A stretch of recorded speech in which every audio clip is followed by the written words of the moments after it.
Hey folks, welcome to another For the Love of History. Today we're excited. We've got the authority around Columbus and Phoenix City, John Lupo. John, we're glad that you're with us today. Thank you. And we understand that we've got to make the best of today because you might not be back. So I don't want to say that, but that's what you know. But anyway, and my old friend Rodney Hinton, I think, you've seen him on the show before. I told him a while ago, I just feel so little, so dumb, so stupid sitting between these two guys. These guys are history. I mean, they know history. We are history. We're historic. You're historic. Yeah.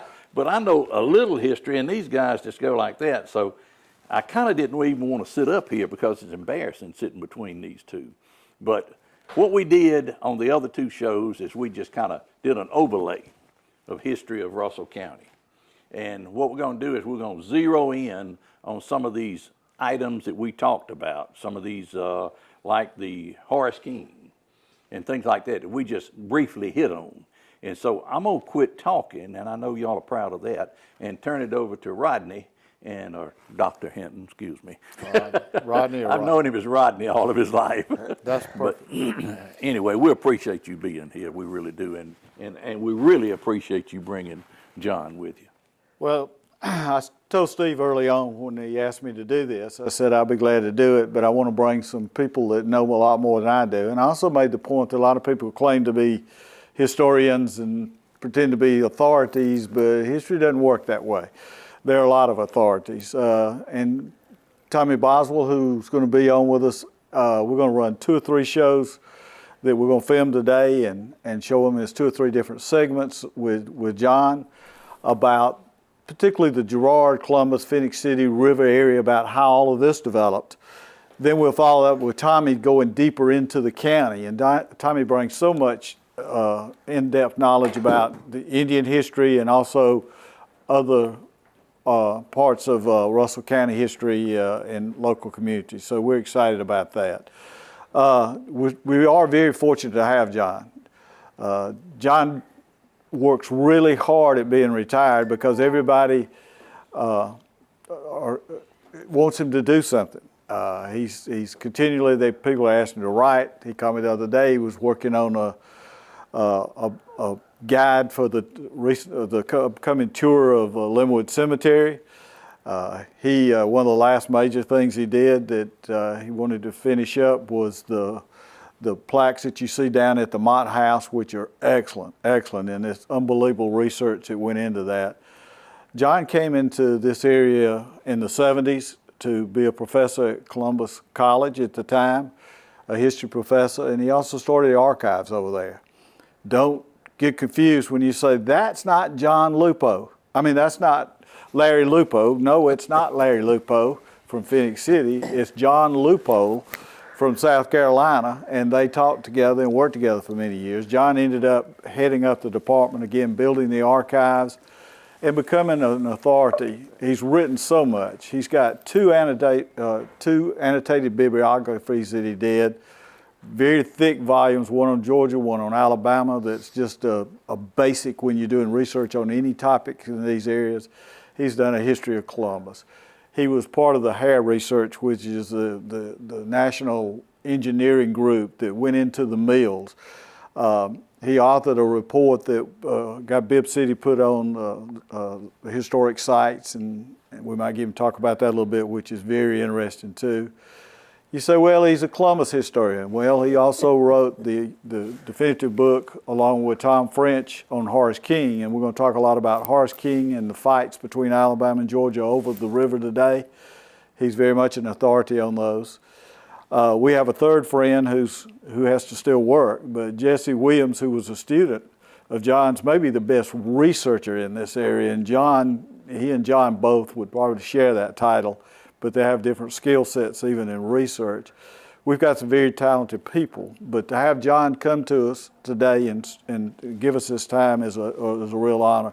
You're going to see just how knowledgeable he is. And with that, let's start off at the river. You know, you heard the old saying, go west, young man, go west. Well, we were the West. This was the West.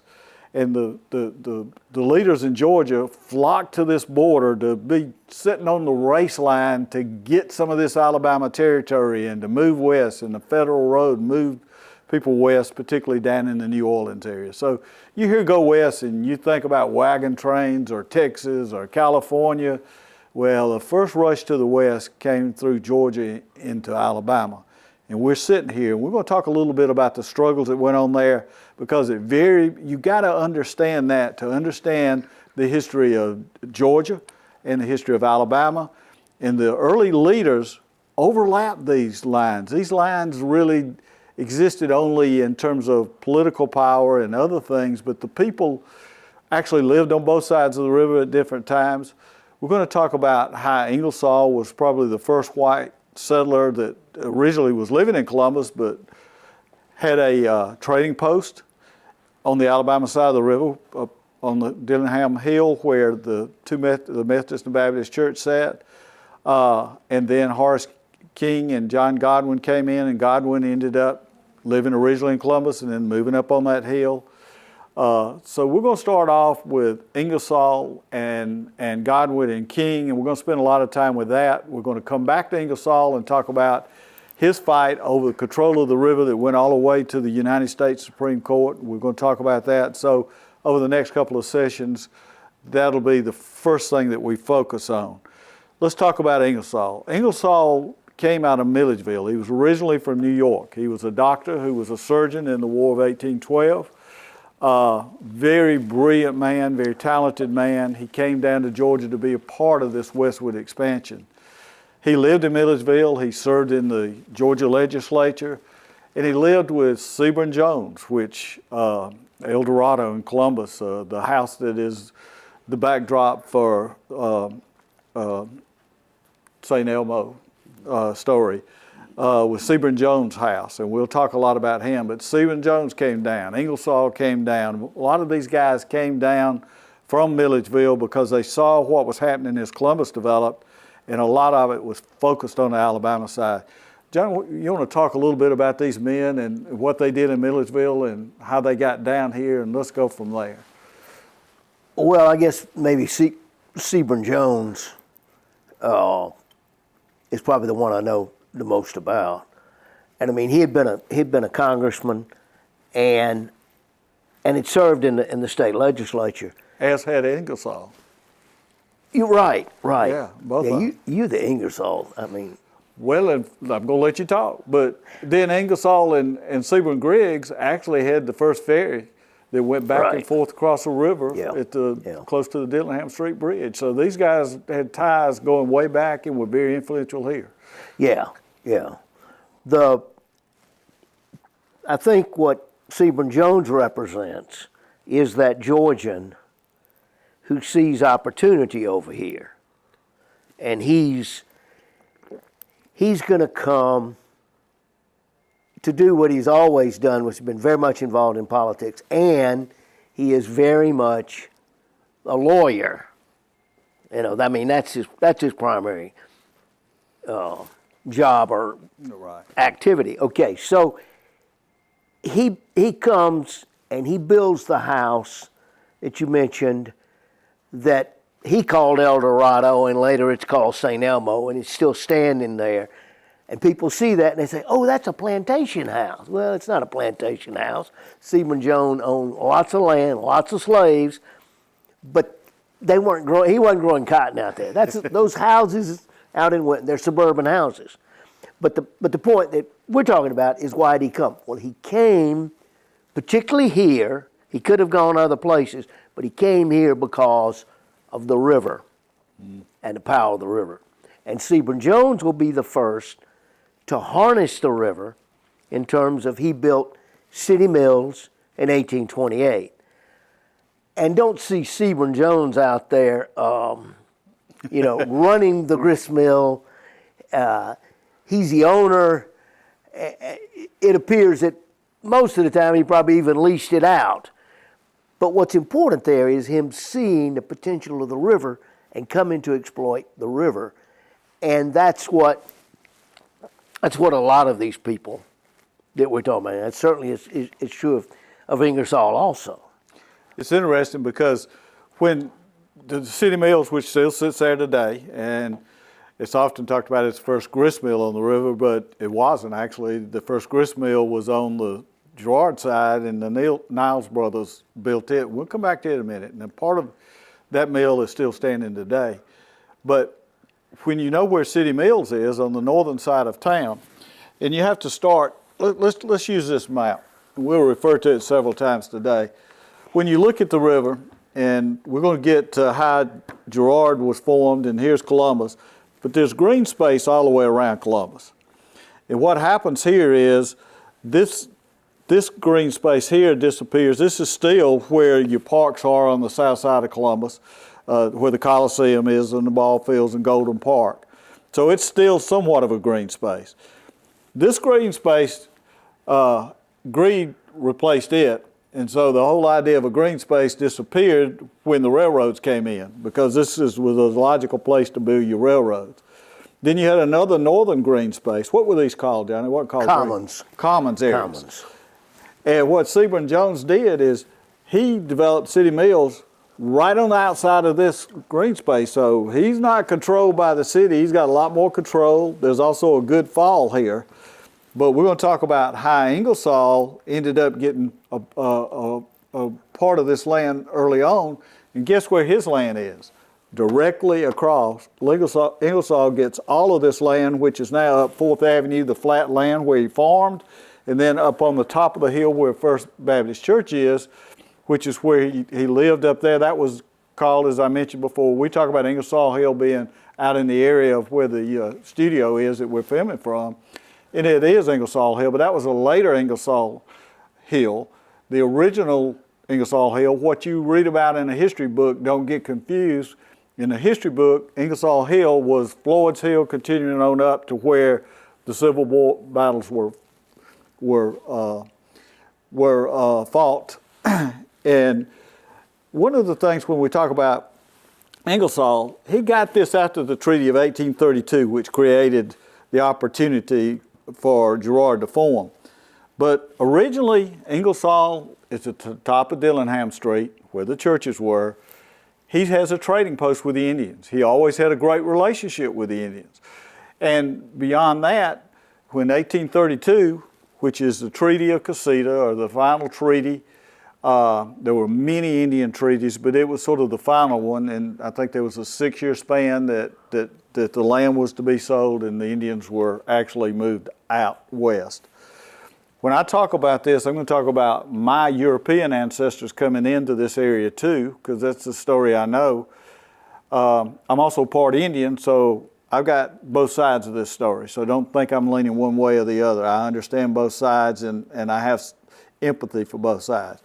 But these guys come to Columbus because this river's so powerful. It's as we talked last time, this is the furthest point north. It's at the fall line that you can navigate the river. And it's also this tremendous power generated here. So Sebring Jones built his mill here.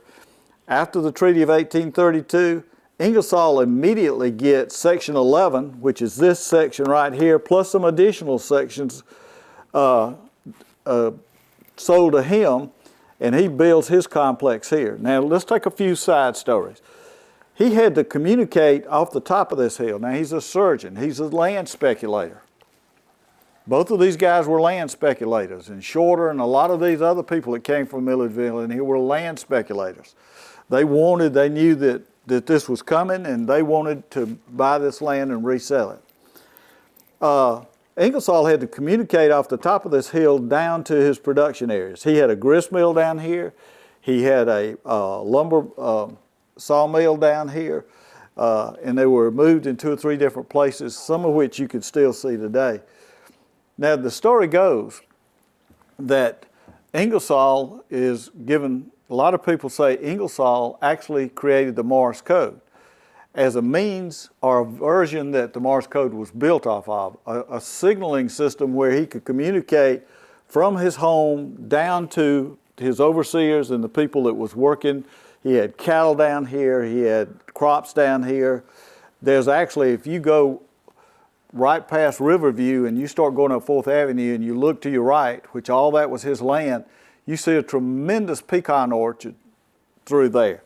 Pecan trees didn't come in, John, I think you taught me a turn of the century. Yeah, after the turn of the century. Yeah, and it may have been after he had sold that land, but you had pecan trees planted all down through here. But to communicate back and forth, he had to develop a system, and there's a lot of, we don't know, but you want to talk a little bit about the supposed stagecoach ride with Morris?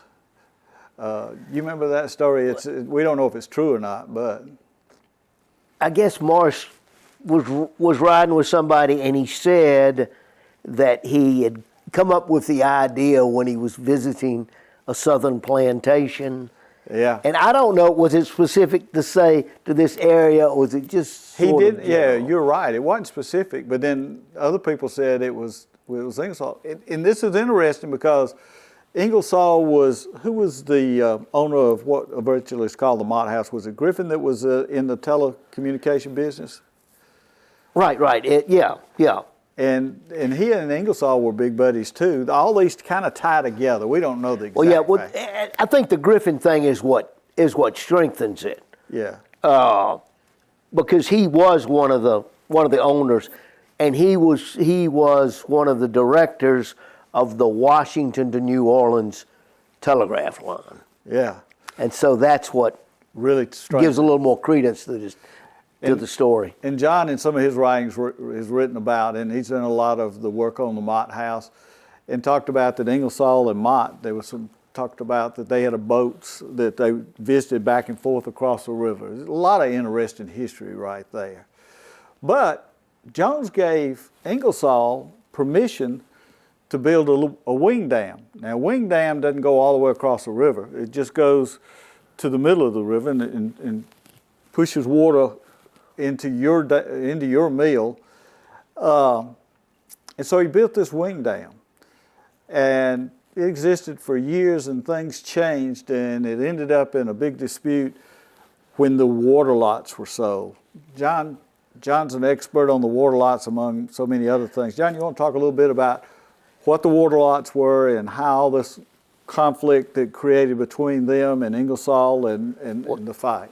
Well, let's go back to mention the most important thing. Okay. The most important thing in the history of Phoenix City, and the most important, really, maybe in Columbus too, was the fact that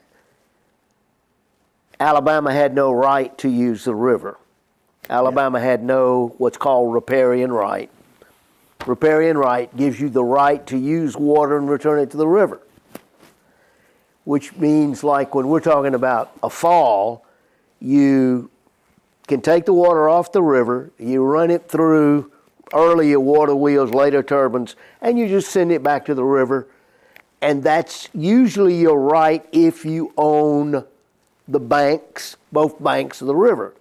But here what happens is that Georgia in 1802 gave up their western lands, and their western lands consisted of Alabama and Mississippi. And what had happened is that the Georgia legislature had sold lands in that area, and it's called the Yazoo lands, and it was become so fraudulent that it becomes the Yazoo land frauds. And what happens is that there was bribery, and they actually, lots got sold multiple times.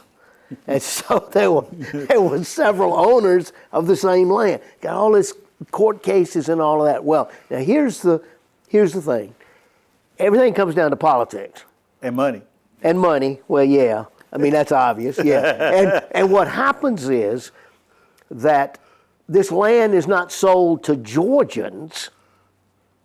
It's sold, or some of it is, but a lot of it is sold out of the state, like to New York companies and companies other places, and they are getting this land, like I said, in certain cases through corruption, through bribes, and those people tended to be Federalist.